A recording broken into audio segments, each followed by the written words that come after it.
Assalamualaikum warahmatullahi wabarakatuh. Perkenalkan, nama saya Muhammad Arya Setiawan Saya Putri Nintikasari. dari kelas 12 IPS 1. Kami akan menjelaskan konflik dari Laut Cina Selatan. Latar belakang Laut Cina Selatan. Laut Cina Selatan merupakan salah satu perairan strategis yang paling diperebutkan oleh negara Cina dan sejumlah negara di ASEAN. Berikut sejumlah konflik Laut Cina Selatan. Laut Cina Selatan dipandang sebagai perairan dengan sumber daya alam dan hasil laut yang melimpah. Nilai komoditas perairan ini disebut bisa mencapai triliunan dolar. Hal tersebutlah yang kerap memicu sengketa panas terhadap LCS oleh negara-negara kawasan laut. Cina Selatan terdiri atas gugus kepulauan yang bagian besar merupakan pulau-pulau kecil yang tak berpenghuni. Kronologi konflik. Konflik Laut Cina Selatan merupakan salah satu konflik di kawasan Asia Timur yang timbul karena adanya kepentingan negara akan sumber daya alam yang melimpah di kawasan tersebut.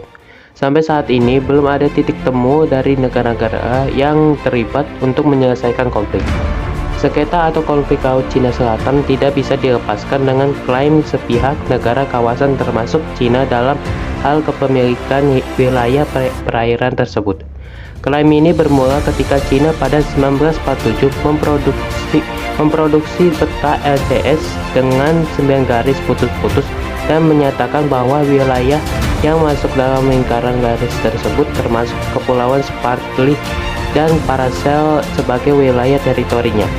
Guna menjaga klaimnya atas Laut Cina Selatan, Cina kini agresif membangun fasilitas militer, mendirikan pulau buatan dan menempatkan kapal-kapal perangnya di wilayah perairan tersebut.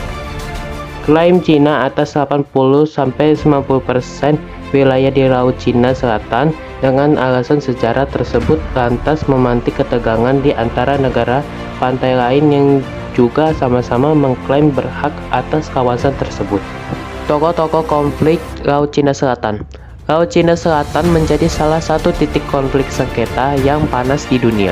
Di perairan ini, sejumlah negara termasuk Cina, Vietnam, dan Filipina beramai-ramai mengklaim beberapa gugusan kepulauan yang timbul di lautan itu. Dampak konflik dari Laut Cina Selatan. Apabila perang pecah di Laut Cina Selatan, maka Indonesia berpotensi mengalami dampak langsung, yaitu terjadinya kerusakan dan kehancuran di Natuna akibat salah satu sasaran. Eksplorasi dan eksploitasi sumber daya alam menjadi terhenti. Solusi konflik Laut Cina Selatan.